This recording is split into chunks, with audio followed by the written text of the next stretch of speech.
Good evening, Christine. Change your... Do you need any assistance, Miss Popper? It depends on the price of your medicine. I am shocked that you would think I am that sort of man. Forgive my suspicion. I'm so used to liars with good manners. Thank you, sir.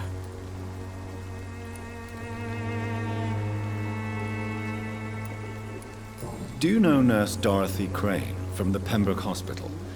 Anything you can tell me about her would be helpful. I don't know her, but I know her name is Dorothea Crăciunescu. She came from Romania like me and many others. You seem to respect her. Dorothea helps the sick people of Whitechapel. Everyone should respect that.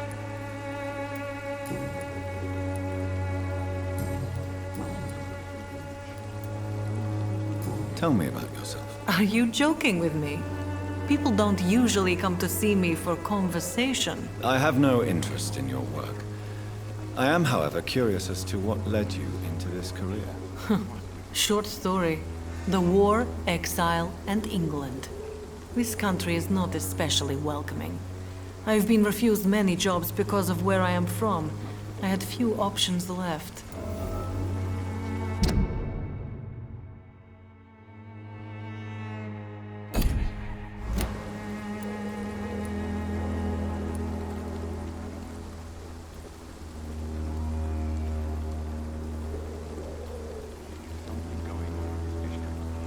Many people must deal with poverty, but not all choose to sell their bodies. That was your decision. And when exactly was the last time you looked for a job? Or worried about the rent, or what, or when you were going to eat?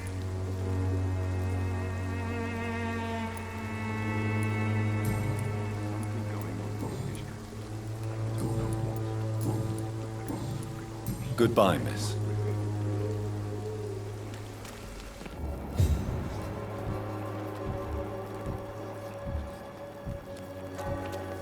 Most of them don't speak English.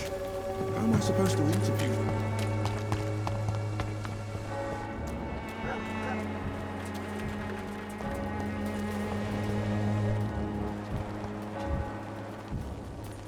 You again?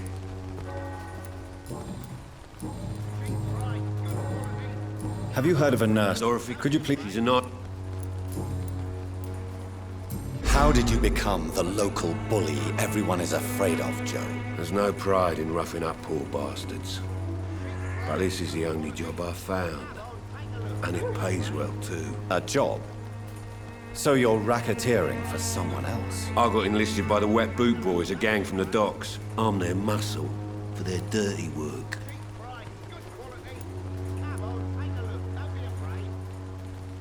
You survive at any cost, even at the expense of others. Perhaps that's just the law of nature. I don't care what you think, sir. I do what I have to do for my own reasons, and that's that. I'm not sure Mr. Lewis would agree with your by all means necessary philosophy, sir. Oh, do you really think he's the poor victim here? Barrett can be as sneaky as anyone. Long ago, I even called the bastard my best friend.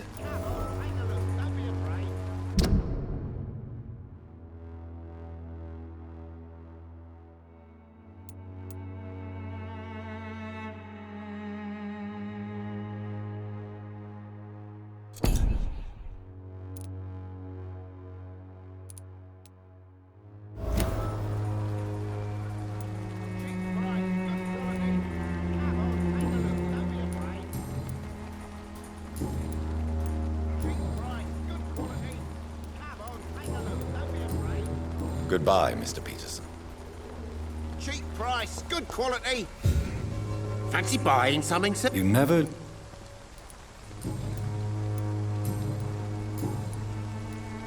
Joe Peterson. He's the villain here, isn't he? But you seem to know each other. I've known Joe for years. I saw him box once or twice. He was a friend then. But these days, he's just another thug.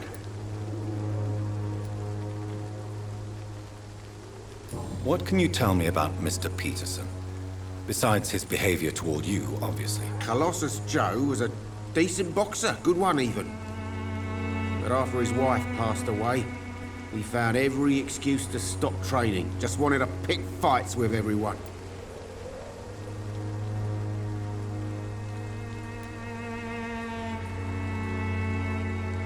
Without making excuses for him, it's safe to say that despair can poison even the sanest mind. We've all had some rough times, ain't we?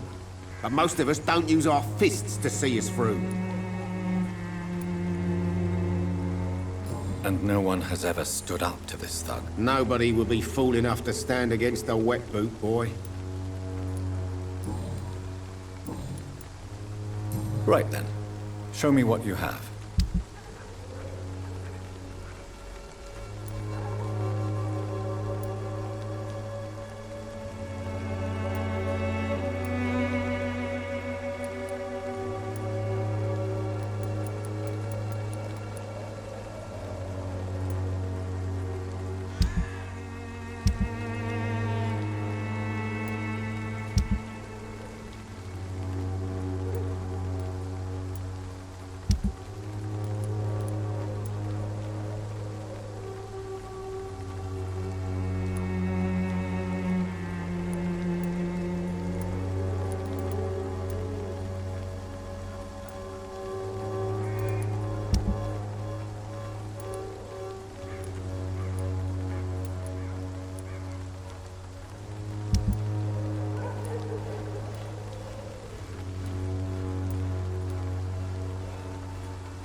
I should never have taken her.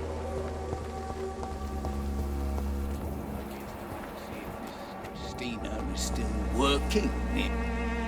Good evening, sir. Do you remember me? If you're here for a reward, you'll be sorely disappointed. But I'll gladly shake the hand of a fellow countryman. I'm not here for a bounty. I'm a doctor. Dr. Reed from the Pembroke. A doctor? In Whitechapel? What an opportunity. My name's Bates. Cadogan Bates. Do you require assistance, Mr. Bates? Not me, but your skills could help a lot of people round here. That would help my business, because I say, a live tenant's a paying tenant.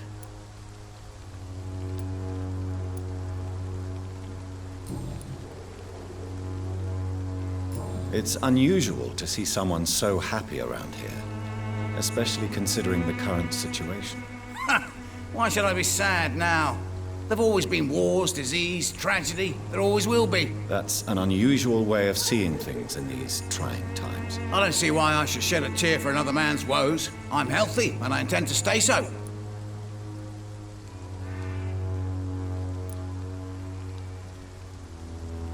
What help could I possibly be to your business? That's simple. I already get good money from all those fleeing the war. Can you imagine what they'd be willing to pay if I could offer medical assistance too? Mr. Bates, do not make me regret saving your life in this quarantine zone. I understand, Dr. Reed, you're from a good family. Don't want to get your hands dirty. That's fine. I'll be happy to act as your middleman.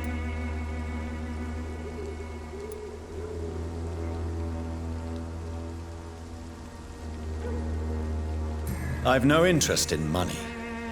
Perhaps one night I will visit you and take what I require. If that should happen, there will be no need for a middleman. So it's a no then. That's too bad. The Reed tonic could have really helped people, you know, saved lives. Isn't that what you do? I mean, people buy that Swamborous shit. What is your business exactly? I offer fair lodgings for a modest price to the poor and weary of Whitechapel. I see. And what about those who cannot pay? Well, deals can be done, if you know what I mean. Money's not the only currency. After all, I'm not immune to a pretty face.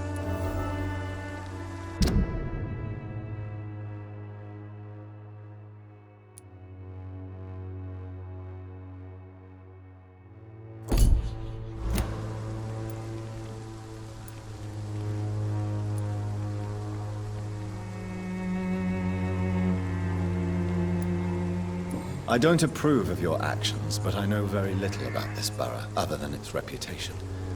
There are always necessary evils. A necessary evil. That's one way to think about it. Knew you had more smarts than all these immigrants. Tell me, what's your honest opinion of the increasing violence in London? People are just beginning to discover what we've always known. This city's rotten to the core. They just took their blood. What do you mean? People are acting like the violence is news. But it's always been savage down here. It just bubbles to the surface every now and again.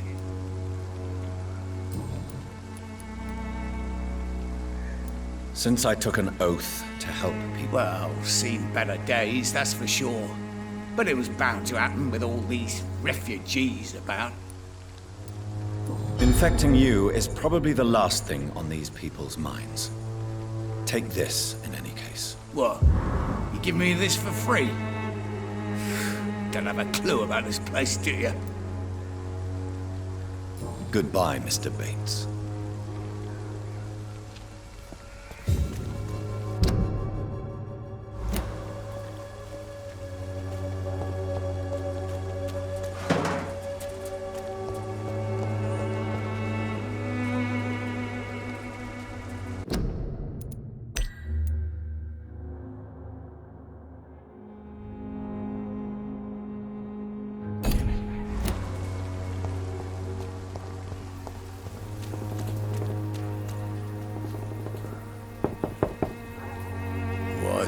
What do you want?